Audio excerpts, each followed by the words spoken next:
À Casablanca, la capitale économique du Maroc, des centaines de migrants issus de pays d'Afrique subsaharienne sont en quête de stabilité sociale et d'épanouissement financier, et la majorité d'entre eux cherchent à rejoindre l'Europe. Si certains parviennent à réaliser ce rêve, d'autres se retrouvent dans une impasse.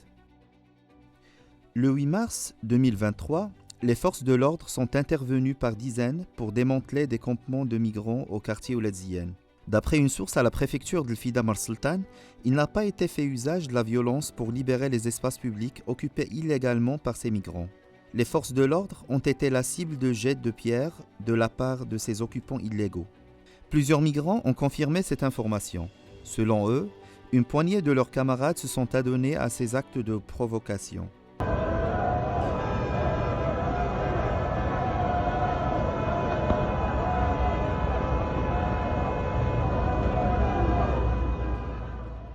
Mais comment sommes-nous arrivés là? Selon Hicham Wardan, président du bureau exécutif de l'instance marocaine pour la justice sociale et les droits de l'homme, les forces de l'ordre sont intervenues en réponse aux appels des riverains de la gare routière d'Ouled-Ziyane. الشكايه ديال الساكنه خصوصا الاحياء المجاوره للمحطه الطرقيه اللي توصلنا من عندهم مؤازرات وفعلا جلسنا معاهم واستمعنا لهم في مجموعه ديال المحطات. الناس ما بقاوش لاقين اولا لا الراحه ديالهم لا الجانب الامني ما بقاو ولاو كيخافوا على راسهم لان عدد ديال الاحداث اللي وقعات اللي فعلا وضعتهم في واحد الحاله نفسيه واجتماعيه اللي هي او بالاكثر حاله نفسيه خطيره جدا. ملي وليتي كتلقى بان المواطن المغربي يعني ما بقاش مامن على راسه. هذا ما كنقولوش حنا بانه واحد التحيز او واحد العنصريه او واحد الرفض لهاد المهاجرين من جنوب افريقيا لان كيف ما بغاو كيبقاو اولا انسان ثم راهم خوتنا وحنا كاملين افارقه.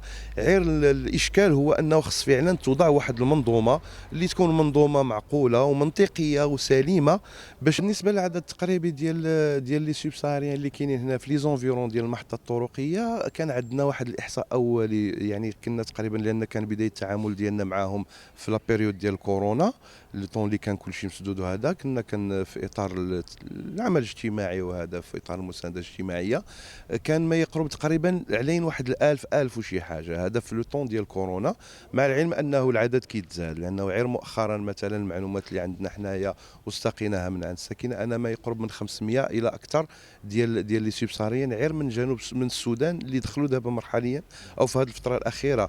وفعلا حنا من خلال الجولات ديالنا اللي كنديروا في لي زونفيرون ديال المحطه لقينا بانه كاين واحد التزايد عددي بالنسبه لهاد لي سوبساريين. En plus des riverains, les professionnels du transport se disent eux aussi dérangés par la présence des migrants à l'intérieur et aux alentours de la gare routière d'Ouled-Ziyane. بالنسبة للأفارقة النقطة التي أفادت الكأس بالنسبة للفضاء المحطة الطرقية Ouled-Ziyane. أما الكأس ممتلئ ديال المحطة ممتلئ. إلى الأفارقة بهاد الهيجان اللي هاجوا على هذه المنطقة هذه يعني في الجنبات ديالها وداك الشيء ولا كثير ولاو كذلك كثير استعمال داخل الفضاء والاجتماعات فيه وصبحوا كيبيعوا حتى هما الديطاي وهذا قدام الواجهه ديال المحطه. وهذا مشكل اللي خصها تدخل فيه وزاره الداخليه مع الامن حيت هما اللي عندهم صلاحيه باش انهم هاد الناس يديكاجيوهم على الاقل من الواجهه ديال المحطه ومن جنباتها. هاد الناس خصهم حل في المراحل وهاد الحل غيكون بعقله حيت الا حليتي الباب على مصراعيه مرحاض هو راه يتخذ المرحاض كعارضه كدارعه عفوا كدارعه. دونك يداروا بهاد الحويجات اللي هاد الناس نفعهم كادميين وصوبوا لهم كاع دي طواليط الى ولكن ضروري حنا كنقولوا حيدوهم من الواجهه ديال المحطه من محيط المحطه انهم يسيئون الى محيط المحطه. Pour mieux cerner cette problématique, nous avons recueilli les témoignages de plusieurs migrants. Ces derniers ont fait la lumière sur une misère qui a commencé dans leur pays d'origine et qui continue aux alentours de la gare routière. J'ai quitté mon pays parce que ça n'allait pas bien, quoi. C'est pourquoi j'ai décidé de quitter. J'ai pensé que la meilleure solution, c'est de quitter pour aller en exil, voir si on peut avoir la chance de rentrer en Europe. Vu que beaucoup de nos amis rentrent par là, nous aussi on a décidé de quitter là-bas. La route, ce n'était pas facile, quoi. On a beaucoup souffert. J'ai quitté avec deux de mes amis, on a beaucoup souffert sur la route. surtout en quittant Bamako jusqu'en Algérie. En rentrant en Algérie, ça n'a pas été facile. On a fait plus de 10 jours sur la route. Ces passeurs nous fatiguaient, d'autres nous dépossédaient, c'est qu'on avait l'argent, tout. Voilà, donc c'est avec une grande chance que j'ai réussi avec mes amis de rentrer en Algérie. Il y avait beaucoup de gens qui ont péri là-bas, surtout en quittant là on appelait Inafara. C'est là-bas que beaucoup de gens périssaient. Même si quand vous arrivez il y a certains niveaux, quand vous arrivez là-bas, vous allez sentir l'odeur des gens qui ont été enterrés. Après avoir rentré en Algérie, il y avait une ville tout près d'Algérie, à la frontière, on appelle Borges. C'est là-bas qu'on a fait plus d'une semaine, mais là aussi c'est la misère. Je me suis rencontré avec beaucoup de jeunes là-bas qui veulent se retourner parce qu'ils n'avaient pas les moyens de quitter là-bas pour aller dans une autre ville. Là-bas, c'est la souffrance. Il y a beaucoup de jeunes Guinéens, Sénégalais, Mali, etc. qui sont là-bas, qui sont coincés, qui n'ont pas eu la chance de rentrer. Il faut payer les passeurs à peu près 150 € pour aller à Adral, la deuxième ville. Et là aussi, c'est la misère. Ils nous mettaient dans une voiture Toyota là. Il y avait une voiture Toyota, mais c'est fermé. Ils nous mettaient là-bas, donc plus de 20-30 personnes. Vraiment, c'est la pire chose que je n'ai jamais vue. On a fait plus de 11 heures de temps de route. Arrivé à Adral, aussi, tu dois payer les passeurs pour aller en Algérie ou bien à Oran. Là-bas aussi, c'est la même chose. C'est 1500 ou bien 1000 ou bien 1500 ou bien 150 € là-bas aussi. Il y a des passeurs aussi, quand ils donnent ton argent, des fois ils fuient. Il y a aussi des gens là-bas qui nous erraient. Parce que quand ils savent que vraiment tu as l'argent, ou bien ils voient sur ton visage que tu ressembles à quelqu'un qui a l'argent, ou bien ta famille a l'argent, ils vont te prendre là-bas, t'attacher pour que tes parents envoient l'argent. Sinon, ils vont te faire du mal. Arrivé à Oujda, là-bas, ce que j'ai vu là-bas, j'ai même envie de retourner. Parce que les gens qui se trouvent là-bas, nos frères qui sont là-bas, nous traitaient comme je ne sais pas comment qualifier ça quoi. Moi, je me disais que quand j'étais en Algérie, que là-bas la police nous chassait, tu n'es pas tranquille, chaque jour tu as peur qu'on t'attrape. Une fois rentré, je pensais qu'une fois rentré au Maroc, ça ira parce que voilà, une fois rentré, ça va aller quoi. On va vite passer la frontière et aller à Ceuta. Donc je suis venu ici, mais vraiment c'est l'enfer sur terre. Depuis que je suis venu ici, il n'y avait que des souffrances. Même si la famille t'envoie de l'argent, c'est insuffisant parce que ici les choses sont chères. Nous on dort dehors, tout le monde n'a jamais dort dehors. La pluie vient sur nous, etc. La pluie, quand c'est le soleil aussi, ça n'a pas été facile pour nous ici. Wallahi. Moi, là où je suis comme ça, là, je vais rentrer parce que voilà, je ne vais pas rester ici, perdre mon temps, faire ici des années sans rentrer. Je ne sais pas si Dieu m'a promis de rentrer ou pas. On paye de l'argent pour arriver ici, jusqu'à ici, mais c'est la chance. Il y a d'autres qui payent, ils n'arrivent même pas jusqu'à ici. En Algérie ici, ou bien au front ici, ils frappent des gens là-bas, mais je ne peux pas expliquer tout parce que j'ai vécu beaucoup de choses. Je voulais rentrer chez moi parce qu'en restant ici sans travailler, ça c'est un peu gauche. Ici, c'est un peu dur pour avoir du travail ici. On te demande des papiers, ça c'est vrai, mais sans papier, tu ne gagnes pas de travail ici. Nous sommes arrivés au Maroc ici, la manière dont on espérait, c'est pas comme ça qu'on a trouvé.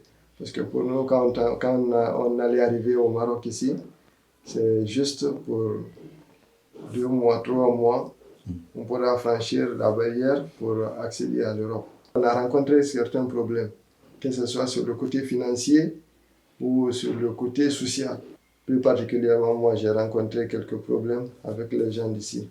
Parce qu'au départ, l'argent avec lequel j'étais venu, nous sommes allés à Tanger, donc on nous a détourné cet argent. Mais quand nous sommes arrivés à Kazia ici, il n'y avait pas un endroit où nous pouvions rester, sauf à la gare routière. À la gare routière, nous sommes allés, nous sommes restés là-bas un bon moment. Donc, sans toit, sans rien. Donc, sous la pluie, sous la fraîcheur et tout, donc c'était pas trop évident. Comme on était un peu nombreux, des subsahariens, donc on était là solidaires, donc on était obligés de se souder les mains donc, pour pouvoir nous en sortir. Donc par contre, comme il y a certains qui n'avaient pas d'argent, on est obligé de sortir pour en trouver. Et pour trouver, il y a certains qui partent chercher du travail, mais on n'en trouvait pas. Et il y a d'autres qui partent au niveau des faits pour demander, puis celui-là, qui travaille dans un cyber. Mais c'est vrai que même si je ne connaissais pas réellement le tout, mais au moins comme je connais c'est un peu l'outil informatique, donc on m'a engagé là-bas, je travaillais là-bas, je travaille 12 heures par jour. On nous payait à 1200 dirhams. 1200 dirhams par mois. Par contre, le Marocain, lui, avec lequel je travaille, lui, il était payé à 2500 dirhams. C'est arrivé au Maroc pour un objectif indéterminé, je peux vous dire comme ça. Depuis qu'à mon arrivée, je suis arrivé, vraiment, les Marocains étaient vraiment gentils envers nous, je peux dire comme ça. C'est un peu comme chez nous.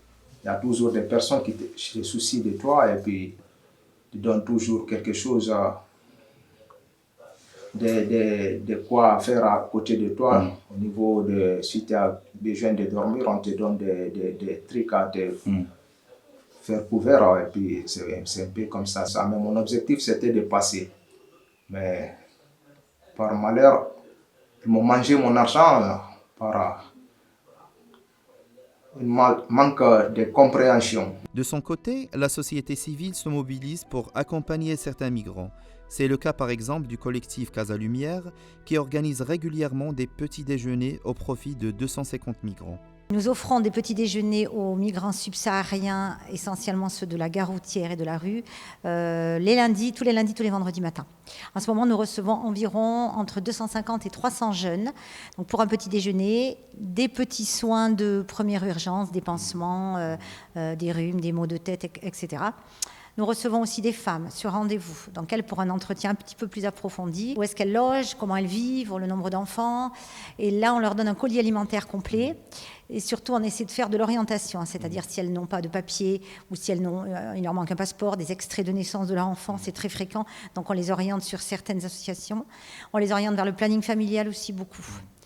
On leur donne des vêtements, bien entendu. Nous organisons des ventes très régulièrement, tous les mois et demi, 2 mois. Nous organisons une brocante dans ces locaux-là. Avec ça, nous récupérons de l'argent, plus nous laissons un espace qu'on appelle boutique, ouvert tous les lundis, tous les vendredis, avec de jolis vêtements, de jolis objets, et vous pouvez venir acheter. À part ça, nous avons aussi comme partenaire la Banque Alimentaire, qui est un excellent partenaire qui nous donne régulièrement des denrées. Et puis après, des initiatives privées, des amis, des copines, des copains qui nous donnent un petit peu. Voilà. Nous travaillons aussi avec la LCS et surtout, nous avons un gros partenariat avec Caritas. En quittant leur pays, ces migrants nourrissaient le rêve d'atteindre l'Europe, l'Eldorado. Mais cette aventure finit, pour la plupart, à la gare d'Ouled Ziyane, où ils prennent enfin conscience que le Maroc n'est pas un pays de transit.